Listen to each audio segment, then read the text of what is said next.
Ford Focus первый подготовлено под грунтование, под грунт. Передний, задний бампер.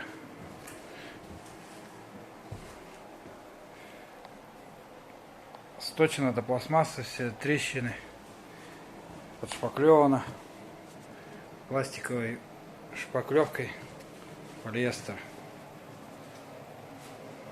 Сначала стекловолокно, потом простой пластиковый.